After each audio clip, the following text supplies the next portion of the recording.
नमस्कार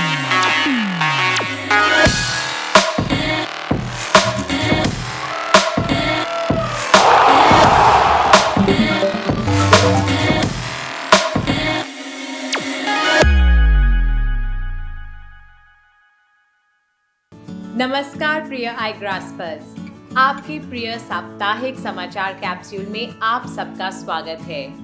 याद रखिए कि जो बच्चा पढ़ता है वही बड़ा होकर कुछ सीखता है। आप जितना ज्यादा पढ़ेंगे उतनी ही आपकी जानकारी बढ़ेगी और आपकी जानकारी जितनी ज्यादा होगी आप उतने ही ज्यादा स्थानों पर जाएंगे। इसलिए यह जरूरी है कि आप हमेशा पढ़ते रहें और इसे अपनी आदत में शामिल करें। आज के समाचार के मुख्य अंश हैं: केंद्रीय विश्वविद्यालयों की प्रवेश परीक्षा के लिए पूर्व स्नातक कार्यक्रम शुरू। अमेरिकी डेनिस सुलिवन ने टोपोलॉजी पर काम के लिए एबल पुरस्कार 2022 जीता। मनुष्य के खून में माइक्रोप्लास्टिक प्रदूषण पाया गया। प्लास्टिक के कचरे को समाप्त करने के लिए एक नए एंजाइम की खोज। पीवी सिंधु ने स्विस ओपन टाइटल जीता। इस हफ्ते टाटा आईपीएल 2022 की शुरुआत और अंत में F2 सेगमेंट। आइए शुरुआत करते हैं राष्ट्रीय समाचारों से। नेशनल टेस्टिंग एजेंसी ने घोषणा की है कि भारत में पूर्व स्नातक कार्यक्रमों के लिए केंद्रीय विश्वविद्यालयों की प्रवेश परीक्षा के लिए आवेदन फॉर्म 30 अप्रैल तक उपलब्ध रहेंगे। आप हैरान हो रहे होंगे कि परीक्षाओं में यह परिवर्तन क्या है, तो हम आपको इसके बारे में बताते हैं। यह परीक्षा 12वीं कक्षा के सिलेबस के आधार पर होगी और इसके 4 खंड होंगे।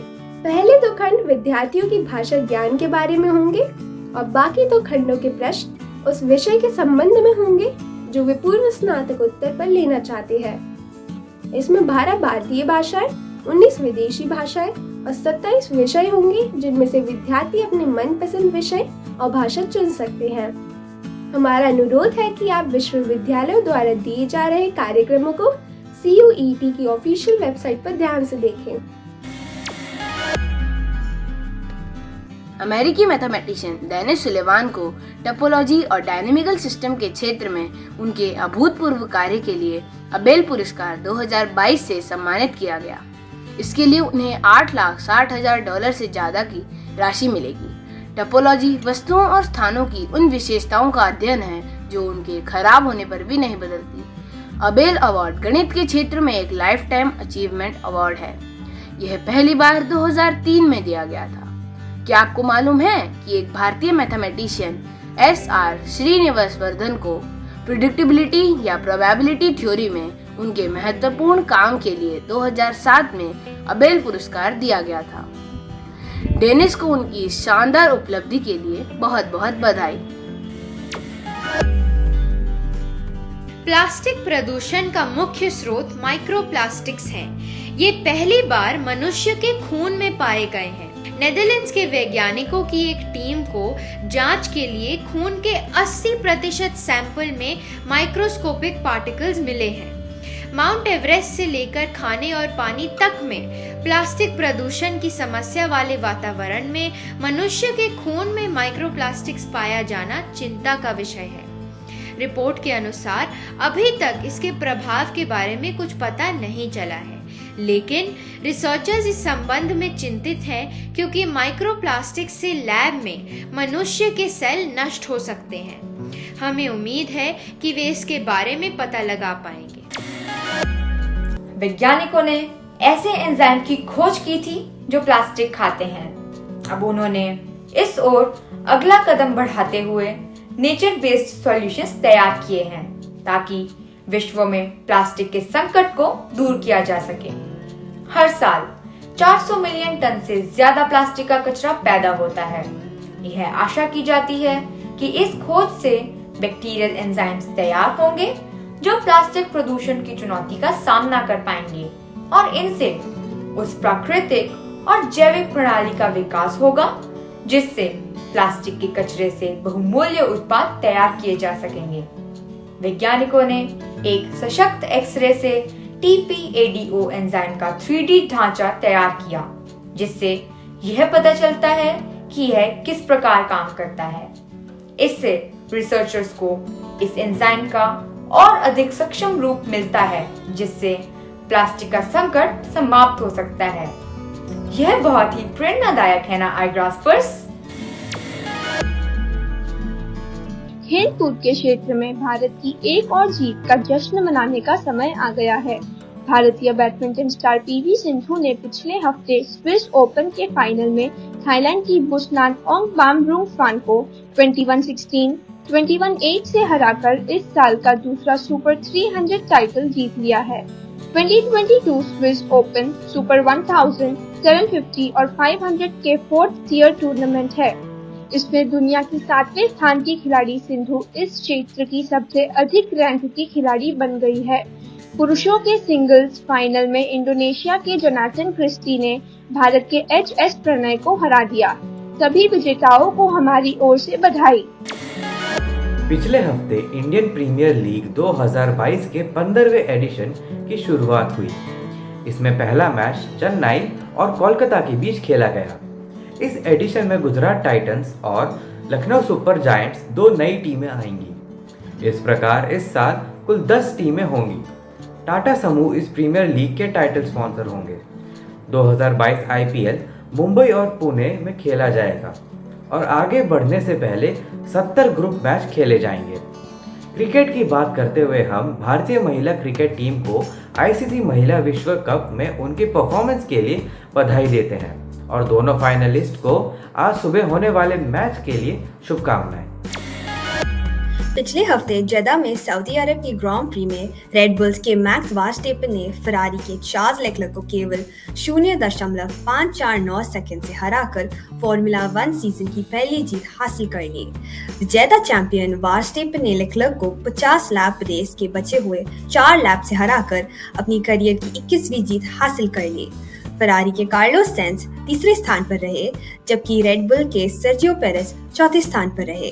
अगला और तीसरा ग्रांड प्री 10 अप्रैल को ऑस्ट्रेलिया में होगा। हम बेताबी से उसका इंतजार कर रहे हैं।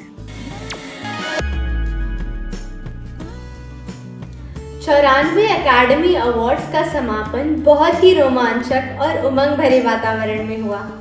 इस ऐतिहासिक कार्यक्रम के कुछ महत्वपूर्ण अंश प्रस्तुत हैं। एक बधिर परिवार पर बनी फिल्म कोडा ने तीनों अवार्ड जीते और इसे बेस्ट पिक्चर के लिए नॉमिनेट किया गया है। जेसिका चस्टेन को द आईज ऑफ टैमी फे में उनके श्रेष्ठ अभिनय के लिए सर्वश्रेष्ठ अभिनेत्री के ऑस्कर से सम्मानित किया गया। विल स्मिथ ने किंग रिचर्ड में अपने प्रदर्शन के लिए सर्वश्रेष्ठ अभिनेता का अवार्ड जीता। फिल्म मेकर जेन कैम्पियन ने the power of the dog के लिए सर्वश्रेष्ठ निर्देशक का पुरस्कार जीता। वे एकमात्र ऐसी महिला हैं जिनका नाम इस श्रेणी में 2 बार नॉमिनेट किया गया है। इस शो में द गॉडफादर को रिलीज होने के 50 साल पूरे होने पर सम्मानित किया गया। सभी विजेताओं को हमारी ओर से बधाई। आप सभी ये फिल्में जरूर देखें। गुजरात में स्टील की पहली सड़क होगी जो 100% प्रोसेस स्टील स्लैग से बनी है। यह परियोजना CSIR और CRRI द्वारा प्रायोजित है। यह काम स्टील पॉलिसी कमीशन और नीति आयोग की मदद से किया गया है। कचरे से संपन्नता और स्वच्छ भारत अभियान के अंतर्गत इस पहल में यह सड़क 1 किलोमीटर लंबी और इसमें 6 लेन्स हैं। CSIR के अनुसार इस सड़क की विस्कोसिटी 30% कम कर दी गई है।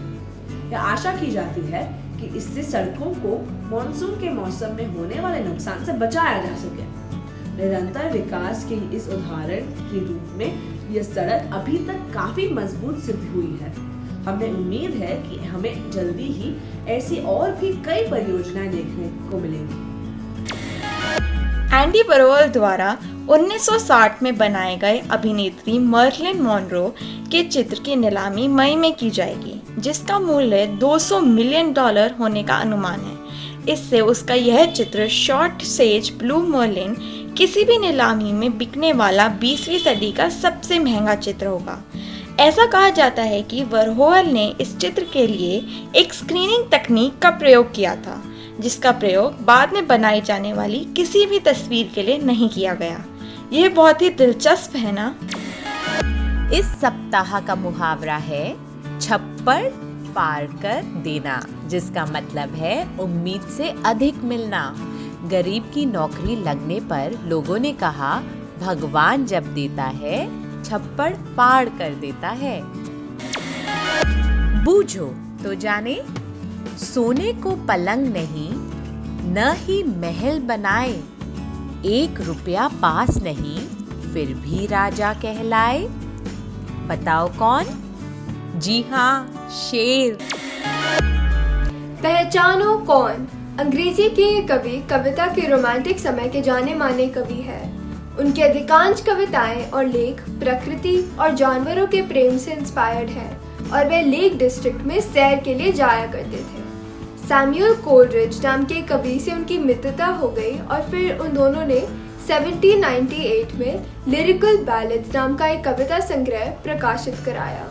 क्या आपने अनुमान लगाया? जी हाँ, ये विलियम वर्ड्सवर्थ ही है। क्या आपको मालूम है कि वे जंगलों में लंबी सैर के लिए जाते थे और उन्होंने अपने जीवन में 10,000 मील से भी ज्यादा सैर की थी?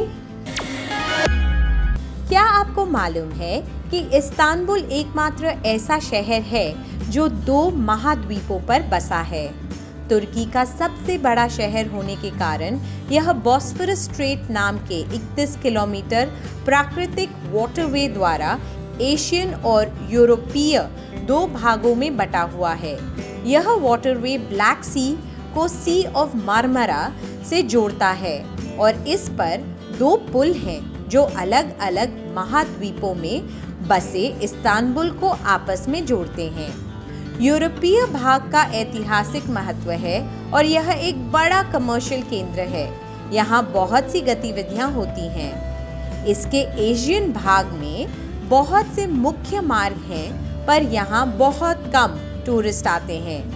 यह एकमात्र ऐसा शहर है जहाँ आपको इंटरकॉन्टिनेंटल डाइवर्सिटी देखने को मिलेगी। Quiz time. इस्तांबुल में कौन सा प्रसिद्ध वार्षिक फन रन कार्यक्रम आयोजित किया जाता है जिससे मैराथन करने वालों को बॉस्फोरस ब्रिज पर एक महाद्वीप से दूसरे महाद्वीप तक यात्रा करने की अनुमति मिलती है? अपने उत्तर contact us at igrass.com पर अपने पूरे नाम, स्कूल के नाम और एक फोटो के साथ लिख भेजिए। पिछले सप्ताह के प्रश्न का उत्तर। क्लाउड गेट मूर्ति शिकागो के मिलेनियम पार्क में स्थित है। भावी युवाओं के लिए भारत के प्रमुख न्यूज कैप्सूल iGrass द्वारा आयोजित साप्ताहिक क्विज में सफलतापूर्वक भाग लेने पर सरदार पटेल विद्यालय के चैतन्य कुमार को हार्दिक अभिनंदन।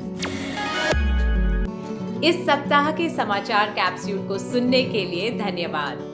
याद रखिए कि पुस्तक ही एक ऐसा उपहार है जिसे आप बार बार खोल सकते हैं। पढ़ना आंखें खोलकर सपने देखने जैसा है, तो किस बात की देर? पुस्तक खोलिए और सपने देखिए। आपसे हम अगले हफ्ते मिलेंगे। नमस्ते।